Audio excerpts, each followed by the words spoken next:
इस बार बिहारियों ने ठाना है कि बदलाव करेंगे। लंबी लंबी लाइनें लगी महिलाओं की।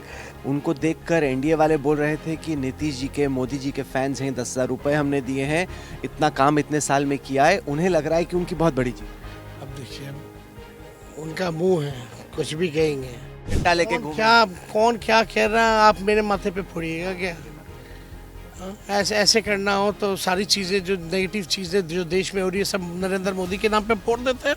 बिहार की जनता के साथ साथ तेजस्वी भी सुनना चाह रहा था कि प्रधानमंत्री जी क्या ऑफर दे रहे हैं बिहार को अगले 5 सालों के लिए, उनका विजन और रोड मैप क्या है। कुछ नहीं। एनडीटीवी की इलेक्शन कवरेज में आपका स्वागत है। आज सुबह हम लोग हैं तेजस्वी यादव के साथ। फर्स्ट फेज ऑफ पोलिंग खत्म हो चुकी है। तेजस्वी जी, आपको जगह जगह से क्या फीडबैक मिला फर्स्ट फेज ऑफ पोलिंग के बाद? देखिए, it's a very positive feedback, बहुत ही अच्छा फीडबैक जो है वो आ रहा है। और जैसा कि हम लोग शुरू से कहते आए हैं, बिहार अब आगे बढ़ना चाहता है और राज्यों और जैसा जो विकसित राज्य है, उन विकसित राज्यों के साथ खड़ा होना चाहता है।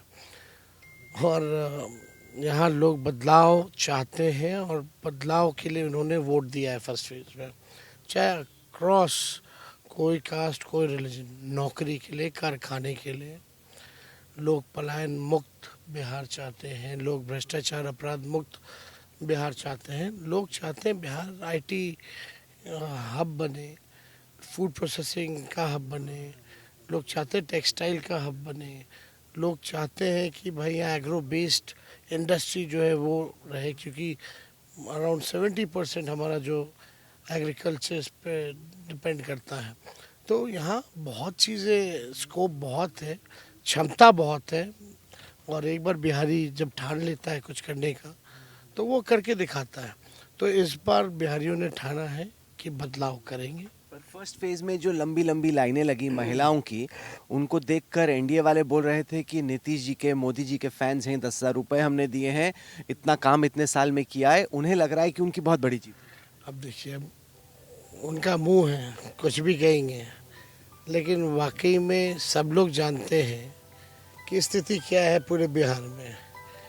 जो माताएं बहनें जो लाइन में लगी थी, वो इसलिए लंबे कतार में लगी थी क्योंकि वो नहीं चाहती अपने परिवार से बिछड़े। वो चाहते मेरा लड़का जो बाहर काम कर रहा है वो बिहार में आके नौकरी करे, उनके साथ रहे। जो बहनें जो खड़ी थी, अपने पतियों के इंतज़ार में थी कि मेरा पति वापस आए और बिहार में काम करे। जो लोग केवल होली और छठ में मिलते हैं, वो चाहते हैं हमेशा सालों भर उनके साथ रहे। बिहार में आप देखिएगा, पूरी महिला इस बार जो है एक तरफा मन बनाई हुई है। तभी तो चुनाव में 10,000 का रिश्वत दिया जा रहा है। अगर ये डर नहीं रहता तो ये रिश्वत क्यों देता? नहीं, पर ये जो बार बार बात होती है कि महिलाओं को ये लग रहा है कि अगर किसी तरीके से आरजेडी आती है तो आपके पिता के दौर पे जो देखा जंगल राज वो आएगा। ये आपको लगता है आपके लिए बहुत अनफेयर है? क्योंकि ये एक तरीके से बार बार आपके माथे पे चिपकाने की कोशिश होती है कि तेजस्वी और आरजेडी आएंगे तो it will be the return. People are not buying that what BJP supplying to do. जो वो सप्लाई करना चाहते हैं लोग खरीद नहीं रहे। या 25-30 साल, 30-35 साल पहले क्या हुआ उसकी बातें करते हो।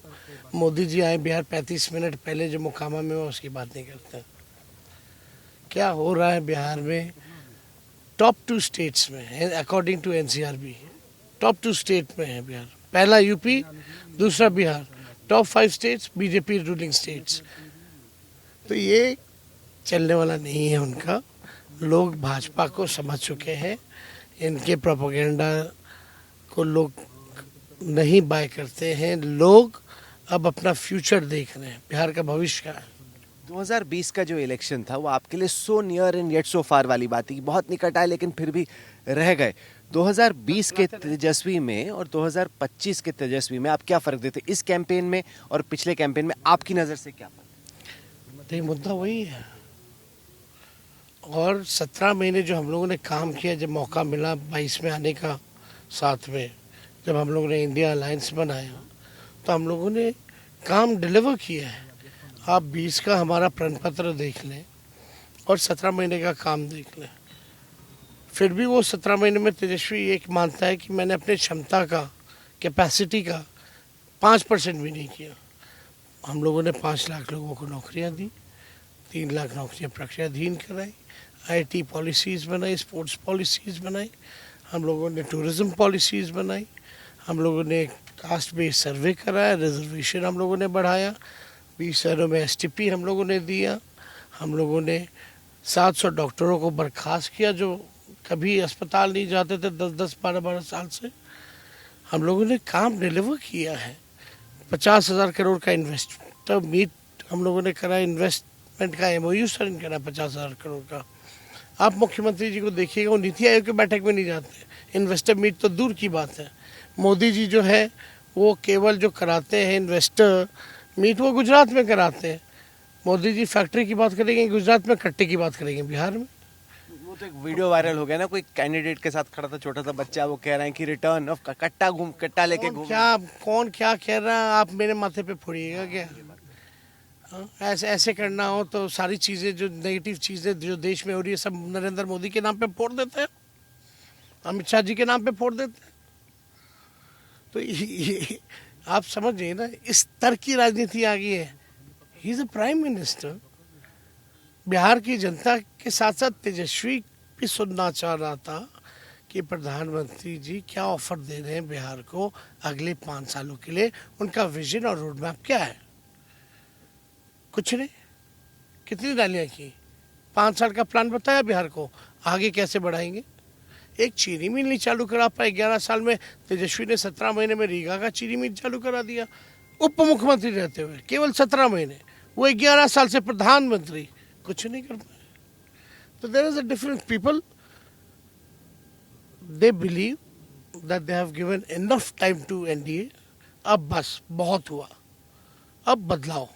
पर गठबंधन के कुछ साथी, मैं सुन रहा था, वो कह रहे थे कि अगर नीतीश जी को बीजेपी सीएम नहीं बनाती तो आप वापस आ जाइए, हम लोग लेने को तैयार। मतलब आप ही की टीम के लोग ऐसे बोल रहे हैं। आप ही की टीम में कुछ लोगों ने कहा कि अगर नीतीश जी को बीजेपी सीएम नहीं बनाती तो वो मोस्ट बीजेपी के टीम में तो बहुत लोग बोलते हैं कि अमित शाह प्रधानमंत्री बनना चाहते हैं नरेंद्र मोदी को हटा के। तो ये कौन सा बात हुआ, क्या बेकार की बात। अच्छा, ये बताइए कि नीतीश जी की हेल्थ इस चुनाव में एक मुद्दा रही है, ज़्यादा उसको अटैक नहीं किया गया। आपको लग रहा है कि एक ये फीलिंग है कि हो सकता है कि इससे सिंपैथी क्रिएट हो जाए कि बुजुर्ग आदमी है, 20 साल से रहे, एक मौका और, ये आपको सिंपैथी से चिंता है? देखिए, हमारी सहानुभूति तो है और अच्छा भी नहीं लगता इस जो उनका उम्र है हमारा उम्र है, जो डिफरेंस है इस पे कुछ, और जो स्थिति उनकी हो गई है इस पे हम कोई कमेंट नहीं करते हैं और ना हमको अच्छा लगता है। पर कमेंट क्यों नहीं करते? जैसे बाइडन साहब की जो तबीयत थी, सेहत थी, वो अमेरिका में इतना बड़ा इशू बनी, यहाँ पे मैं देख रहा हूँ कि ऑपोजिशन ही बच रहा है। वो बाइडन साहब आप तो दूर की बात कर रहे हैं, प्रधानमंत्री हमारे नवीन पटनायक को कह रहे थे। ऐसी अच्छी, I don't believe in this politics. हम प्रोग्रेसिव है, पॉजिटिव सोच के।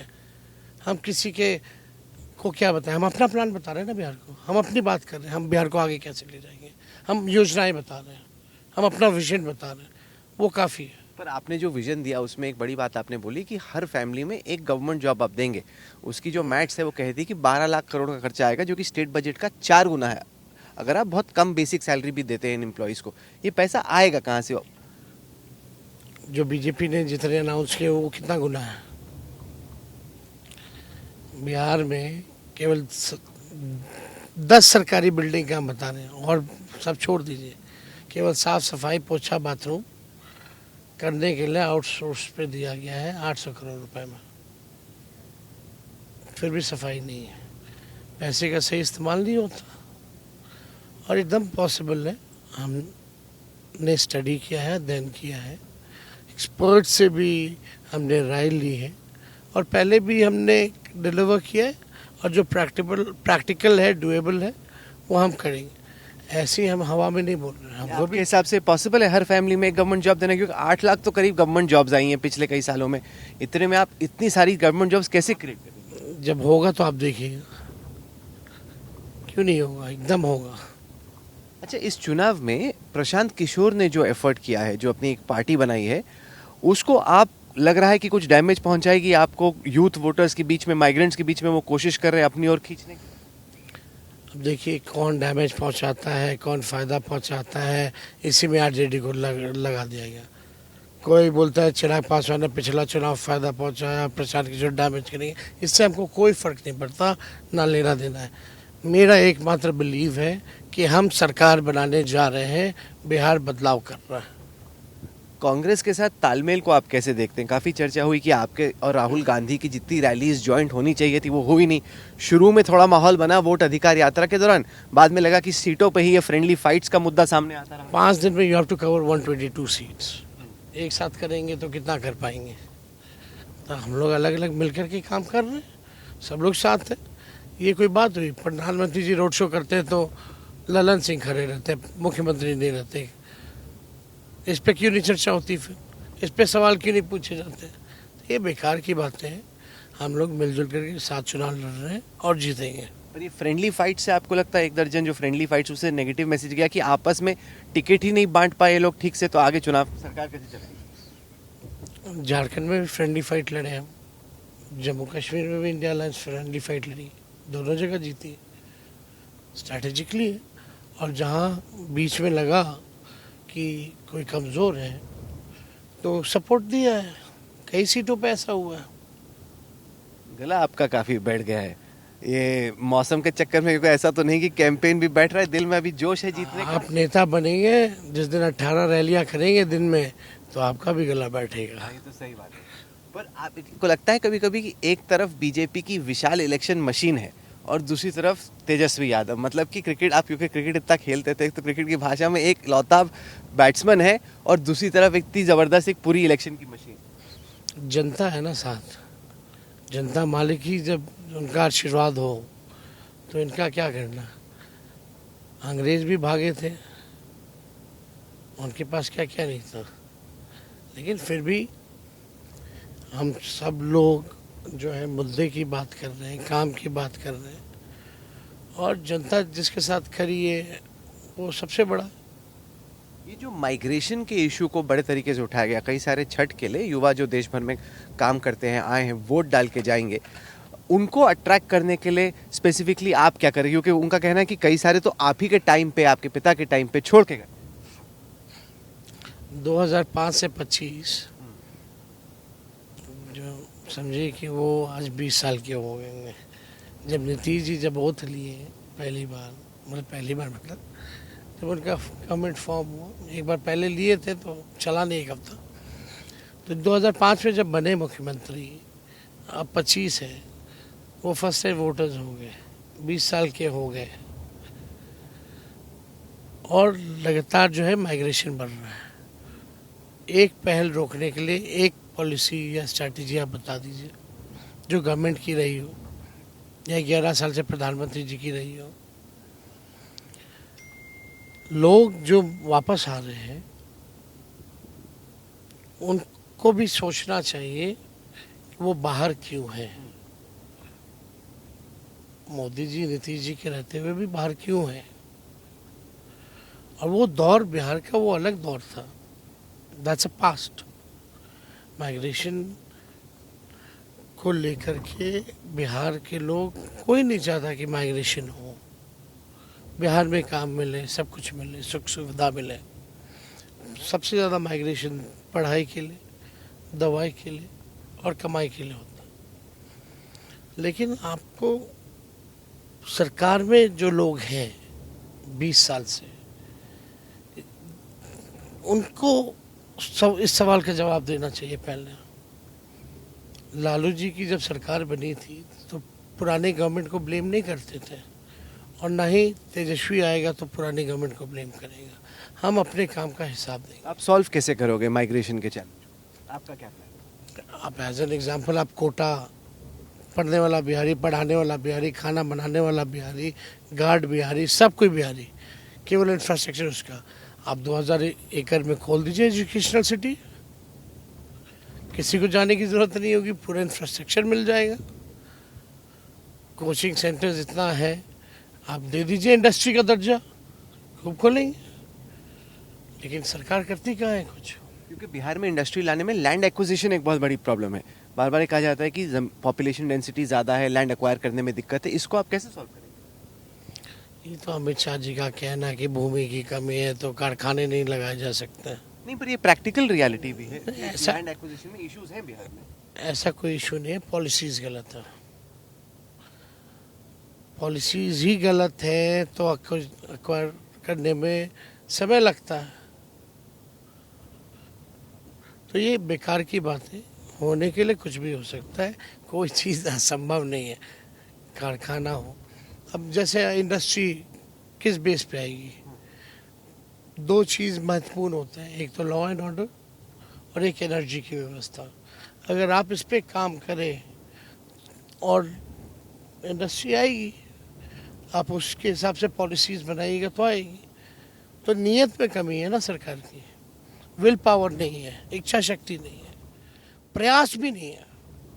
आपने कभी नीतीश जी को देखा स्टालिन साहब के जैसा बाहर जाकर के इन्वेस्टमेंट लाते हुए, या चंद्रबाबू नायडू जैसा दिल्ली जाते तो कुछ ना कुछ लाते हैं?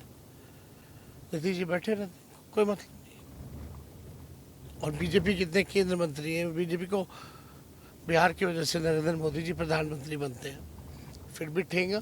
फैक्ट्री गुजरात में, विक्ट्री चाहिए बिहार में।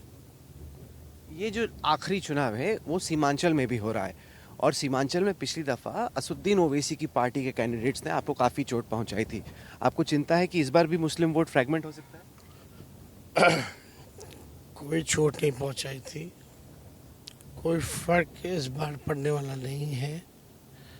सीमांचल हो या मगध का इलाका हो, भोजपुरी इलाका हो, मिथिलांचल का इलाका हो, मगही इलाका हो, इस बार हर जगह से लोग जो हैं महागठबंधन के पक्ष में वोट दे रहे हैं, सरकार बना रहे हैं। और आपने लोकसभा का रिजल्ट भी देखा होगा इस इलाकों में, हमको नहीं लगता कोई फर्क पड़ेगा। क्योंकि जब मैंने ओवैसी साहब से कल बात की तो उन्होंने कहा कि देखिए जो मेरे 4 गए थे वापस, उनमें 3 को तो टिकट मिली नहीं, तो उनको भी मैसेज चला गया कि आरजेडी में जाने में फ़ायदा है नहीं। सब लोग साथ हैं, वो लोग सब लोग साथ हैं, आरजेडी में ही है। पर टिकट नहीं मिली ना उनको, उनका वो अपने वोटर्स को वो बता पार्टी तय करेगी ना, उनके हिसाब से टिकट रहे हैं। चलेगी। वो ये भी पूछ रहे हैं कि डिप्टी सीएम आपने एक मुस्लिम को क्यों नहीं क्या हमने संगठन में जगह दी है। देखो हमारा गठबंधन है, पार्टी है, किसी के कहने से थोड़ी चलेंगे। और जिसको नहीं सुनना है, जिसको सामने कुछ दिखता ही नहीं, उसको बता के भी क्या फायदा है। साफ तौर पे मुकेश सहनी जी का नाम हम लोगों ने अनाउंस किया, अशोक गहलोत जी ने। उसके अलावा भी कहा कि और भी उप मुख्यमंत्री होंगे अलग अलग कम्युनिटी से। सर आपकी सभा की जगह आ रही है तो ख़त्म करने का टाइम भी आ रहा है। ये बताइए जो कांग्रेस पार्टी अटैक कर रही है वोट चोरी को लेकर, आपको लग रहा है कहीं वो डाउट तो नहीं क्रिएट कर रहा आपके वोटर्स के दिमाग में कि भाई वोट देने का फ़ायदा ऐसा तो नहीं कि एंड में बीजेपी ही नहीं आना है तो वोट देने का क्या फ़ायदा? ये चिंता है साइकोलॉजी की? मुस्तैद है, कल से देख रहे थे कितने लोग जागरूक थे। भले 4 घंटा 5 घंटा लाइन में लगना था, लेकिन छोड़ के कोई नहीं जा रहा था। दियर के इलाकों में नाव बंद कर दिया गया था, जाने नहीं दिया जाता, लेकिन लोग खड़े थे कि हम जा करके रहेंगे। लोग गए। तो आप मानते हैं कि ऑनेस्ट चुनाव हो रहा है या बेईमान चुनाव हो रहा है? क्या अभी बताइए ताकि 14 से पहले मुझे पता हो क्लियरली कि चुनाव आप मानते हैं कि जो भी रहेगा फेयर रहेगा या अनफेयर रहेगा? जिन लोगों ने संविधान की शपथ ली है उनसे उम्मीद है कि न्याय करेंगे। तो हो रहा है, आप जो फर्स्ट फेज हुआ आपको लग रहा है ईमानदारी से हो रहा है? ऐसा ना जीत गए तो फिर जीते, हार गए तो ऐसा ना बोले ना कि वोट चोरी हो गई।